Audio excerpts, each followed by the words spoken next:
पुलिसिया उत्पीड़न के खिलाफ अधिवक्ताओं ने दी चेतावनी, आरोपी दारोगा के खिलाफ करे कार्यवाही। वाराणसी आज the central bar association Banaras Varanasi व दी बनारस बार एसोसिएशन वाराणसी का संयुक्त बैठक दी सेंट्रल बार के सभागार कक्ष में साधारण सभा की बैठक आहूत की गई, जिसमें प्रस्तावक राघवेंद्र नारायण दुबे, एडवर्ड माधवेंद्र सिंह, दीपक कुमार राम कान्हा 80, सरोज कुमार मिश्र, अकुर पटेल 30, प्रमुनारोयन सोनकर 80 के संयुक्त प्रस्ताव पर की गई, जिसकी अध्यक्षता the central bar association Banaras Varanasi के अध्यक्ष मंगलेश कुमार दुबे एडवोकेट व सभा का संचालन दी बनारस बार एसोसिएशन के महामंत्री शशांक कुमार श्रीवास्तव ने किया। मेरा नाम एडवोकेट आलोक सौरभ है। आलोक जी, आज कार्य बहिष्कार किया अधिवक्ताओं ने, क्या कारण है? देखिए, परसों भेलूपुर में एक घटना हुई जिसमें एक अधिवक्ता साथी को कुछ पुलिस कर्मियों द्वारा मारा गया, और इतना मारा गया कि उनकी आंख लगभग जो पूरी तरह से डैमेज है वो बच गई, पूरी तरह से वह लहूलुहान हो गए। और लगातार पुलिसिया बर्बरता वह जारी है, और पुलिस यह सोचती है कि केवल अधिवक्ता समुदाय जो उनका प्रतिकार कर सकता है, उनकी भी आवाज़ को वह दबा सकते हैं। तो मैं यह बता देता हूँ कि निकम्मेपन की बेशर्मी यदि आंखों पर चढ़ जाए तो औलादे पुरखों की विरासत को बेच देती हैं। उसी प्रकार से यह पुलिस यह भूल गई कि यह जो अधिवक्ता समाज है, इसने आंदोलन में, स्वतंत्रता संग्राम के आंदोलन में आंदोलन कर भारत को स्वतंत्रता दिलाई थी। लेकिन आज यह पुलिस ब्रिटिश तर्ज पर ही कार्य कर रही है और अधिवक्ताओं को अपना गुलाम बना देना चाहती है, उनकी आवाज़ को दबा देना चाहती है। और जब सत्ता की हनक सवार होती है तो बट और बूटों से आवाज़ों को कुचलने का काम किया जाता है। ठीक उसी प्रकार से इस सरकार के निरंकुश अधिकारी लगातार कार्य कर रहे हैं। किस थाना क्षेत्र का मामला है? यह भेलूपुर थाना क्षेत्र का मामला है, और अधिवक्ता महोदय को तत्काल ट्रामा सेंटर लेकर जाया गया, जहां उनका दवा इलाज कराया गया। और जो मुकदमा दर्ज किया गया, क्योंकि पुलिस वाले ही मारे हैं और उनको ही मुकदमा दर्ज करना है, तो उन्हें कोई वो है नहीं, उन्होंने गंभीर धाराओं में मुकदमा भी दर्ज नहीं किया। और अब लगातार उनका दबाव यह है कि मुकदमे को खत्म भी कर देंगे वो, क्योंकि उन्हीं को जाँच भी करना है इस मामले में।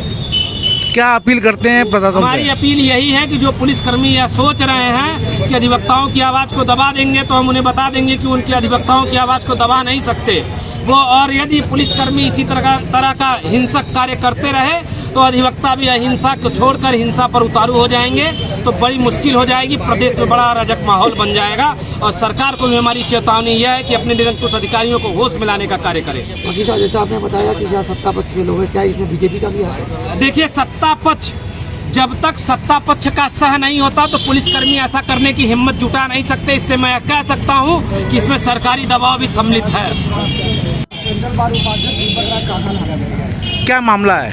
मामला शुद्ध रूप से पुलिस और वकील का है, और पुलिस की बर्बरता लगातार चल रही है समाज में। और पिछले कई दिनों से आप देख रहे होंगे, कल भी 3 थानों के मामले हमारे पास आए। पदाधिकारी होने के नाते हम लोग एक एक मामले को टच करते हैं। अब पुलिस लगातार निर्कुंस हो चुकी है। कमिश्नरेट जब से आया वाराणसी में, तब से वकील, आम जनता को तो छोड़ दीजिए, कितना शोषण हो रहा है। एक एप्लीकेशन सीपी का जाता है, 17 दिन लगता है उसको न्याय मिलने में। एप्लीकेशन पहुंचने में लग जाता है 17 से 18 दिन, तो न्याय क्या मिलेगा?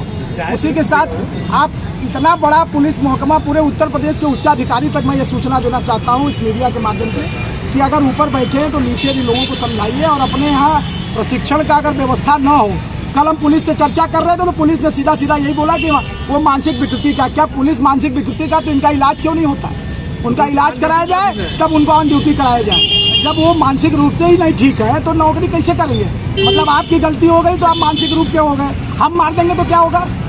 अगर इस जगह पे हमारे आपके पुलिसकर्मी को हमारा अधिवक्ता समाज मारा होता तो पूरा उत्तर प्रदेश के पुलिस महकमे में हड़कंप मच गई होती। अभी तक आप हमारे तहरीर को भी बदल दिए। बताइए, मैं जो तहरीर दिया था उस तहरीर को भी बदल दिया गया, 7 साल के नीचे की सजा कर दी गई, जिससे हम गिरफ्तारी का भी दबाव न दे सकें। आप सोचिए कि पुलिस कितना बड़ा अधिवक्ता परिवार के लिए रावण का स्वरूप दिखा रही है। और ये आज का नहीं, पिछले कई सालों से, कमिश्नरेट जब से आया तब से इनका मिजाज एकदम वकील के प्रति तो निकल के बाहर आ चुका है। क्योंकि SHO महोदय भेलूपुर उस घटना के आई विटनेस है, वहाँ उपस्थित थे। उनके मोबाइल से वीडियो बनाया गया है, कुछ सोशल ID से हम लोग निकाले हैं, जिसमें वकील साहब अग्रेसिव हो रहे हैं, उसका वीडियो दिखाया गया।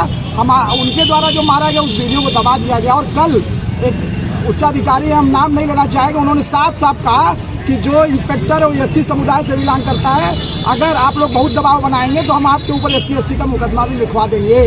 ये मेरे द्वारा मतलब वॉइस रिकॉर्डिंग नहीं कर पाए किन्हीं कारण, लेकिन ये मुझे प्राप्त हुआ।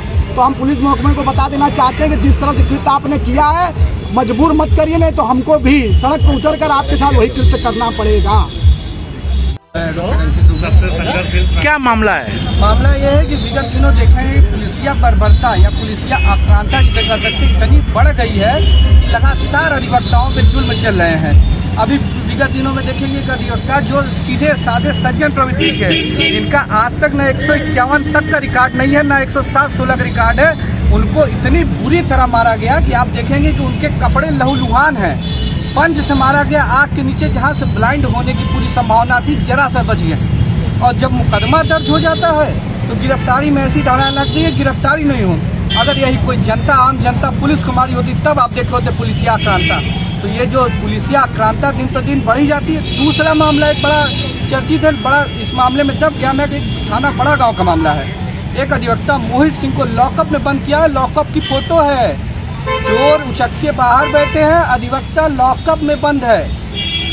समझ जाइए, लॉकअप में अधिवक्ताओं को बंद करके मारा गया। मेडिकल में उसकी पुष्टि है, उस पर भी अभी बाद में संज्ञान लिया है। रेड्रेसल कमेटी जो है हमारे हैं, जिसके मुख्य जिला जज कहा जाता है, उनके वर्तमान की स्थिति को लेकर प्रशासन से क्या मांग करते हैं? वर्तमान की स्थिति को लेकर प्रशासन से यही मांग है कि जो उप निरीक्षक द्वारा अधिवक्ता को मारा गया तत्काल उसकी न्यायिक रिमांड बनाई जाए। अगर न्यायिक रिमांड नहीं बनाई गई तो यह समझिए कि अंजाम इतना बुरा होगा कि कुछ नहीं होगा। बस इतना कहें चाहे उसूलों पे आ चाहे तो टकराना जरूरी है, और जिंदा हो तो जिंदा नजर आना जरूरी है। अब इसी तर्ज पे काम होगा, पुलिस को बराबर उसकी जवाबी कार्रवाई किया जाएगा।